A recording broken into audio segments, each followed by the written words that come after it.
Hello again, everyone. Edwin Learnard back once again in this YouTube astrological segment.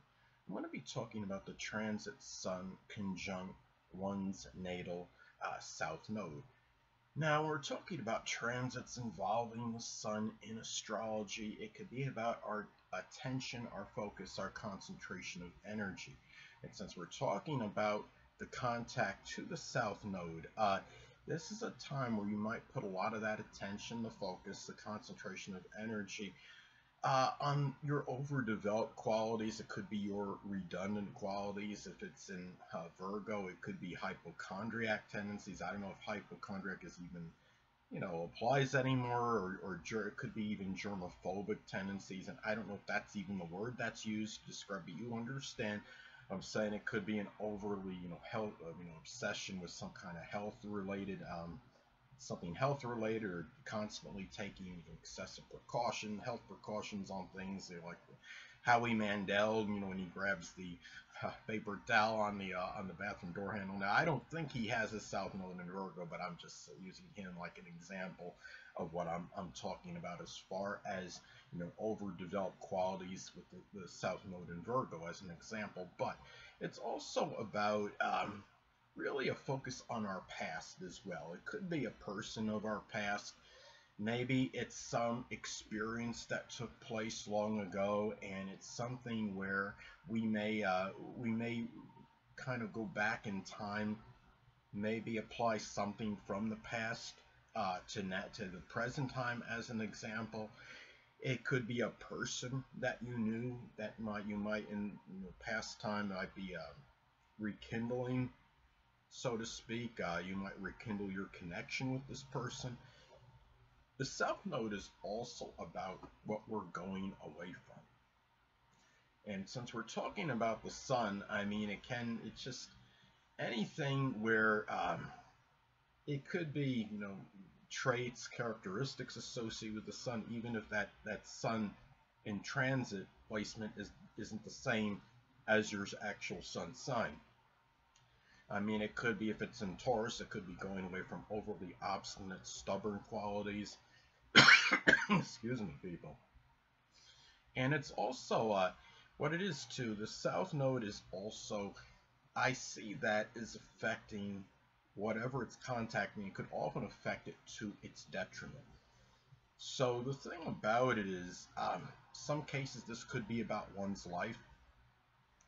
Say if this is in Pisces, it could be some issues involving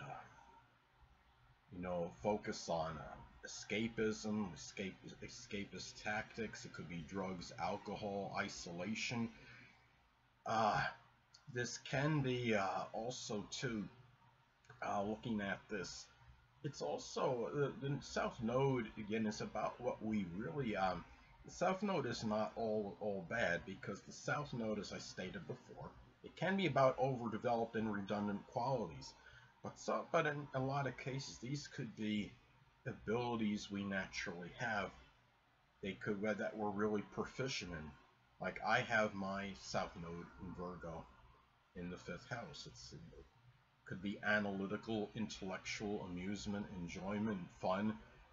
Sometimes it may manifest, like when I do my football videos during the football season. It could be extrapolating data and something sports related. But the thing about it is too, looking at this transit, the Sun is about our motivation and drive.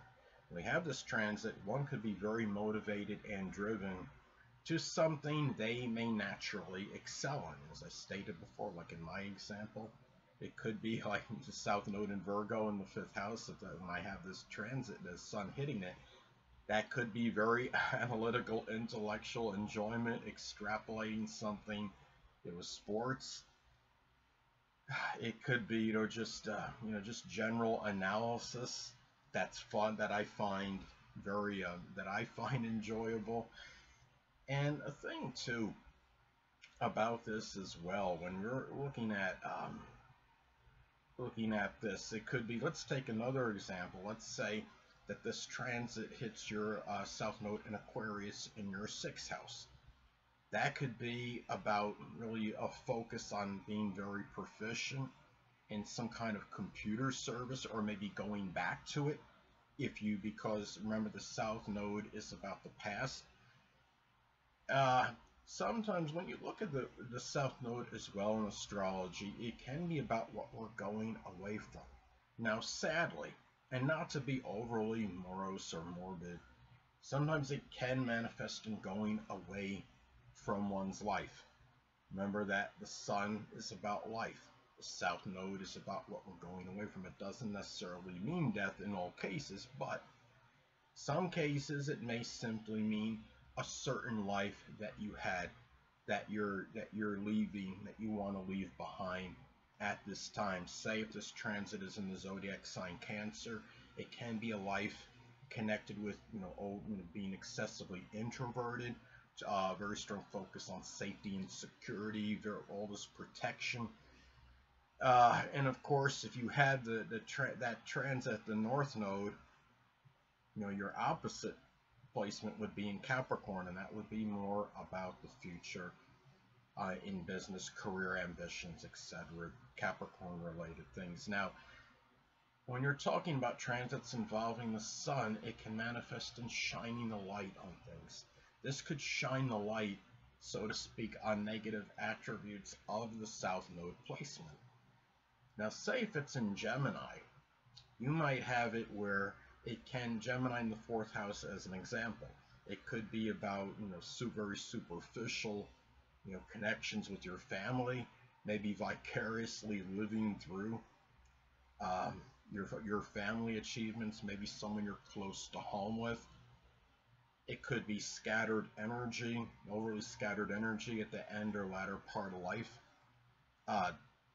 Another thing, and it also may be connected with who you are at the core, and especially if you have Gemini on your 4th house cusp in addition to it, because the 4th house, of course, is associated with who you are at the core. Now, another thing if it's in Scorpio, it could be ending your life that might have been dominated by jealousy, obsession, manipulation, whether it was by you or other people or a combination of both.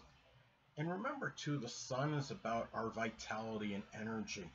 In some cases, this could be about limited and diminished vitality. And the thing about this too is that the Sun in astrology is also associated with the biological father and children. Now, this could be a time where the biological father and or child may actually leave, or it might dissipate from your life, or the connection at this time might be more diminished during this transit. Now, the transit itself does not really last that long. You're talking about the Sun moves about 1 degree per day, and if you're using 3 degrees as an applying conjunction aspect, that would be 3 days there. And if you're using 2 degrees in a separating conjunction aspect, that's 2. So that would be a total of 5 days approximately, because the Sun moves approximately 1 degree per day. Now, another thing too is that this is really about an authority figure in some cases from the past may resurface. If it's in Leo, it could be a very domineering and authoritative one. And going back to the biological father and the child, some cases it might actually be a rekindling of a connection with one or both these people, because it's about the past. And sometimes if you had a separation from one or both these people, it can be about reconnecting with them, someone from your past coming to light once again.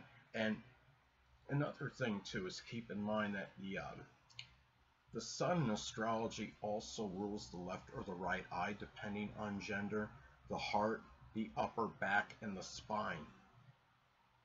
Sometimes this could be about your own, figuratively speaking, maybe your backbone and your courage going away, or maybe it's actually coming back, some courage that you had in the past, some backbone, so to speak, might be coming back when you actually need it. But it could also be, again, it could be an issue with one of the eyes, because the eye, because the sun again does rule the left or the right eye depending on gender. I mean, if it's in Gemini, maybe there's double vision, or there's something with Pisces where it's blurry or obscured vision. Also, too, it could be issues again with the heart or the upper back or the spine at this time as well, because again the south node can affect, as far as when you're having a planet contacting your south node, that planet's energy may be affected very detrimentally. And the thing about it too, and it's also about our creative energy. If we had some kind of creative energy that we hadn't used in some time, this could be the time to bring it back. Say if you have it in this transit in Taurus or Libra, it could be about bringing back an artistic energy. Libra can be even fashion design or computer, even graphics design maybe, or anything artistic. If it's in the 2nd, 6th, or 10th house especially, it can be an actual occupation. So there's really not much more for me to say about this than what I just stated. So anyway, people, that'll conclude this YouTube astrological segment. Until next time, people, Edwin Learnard saying stay well.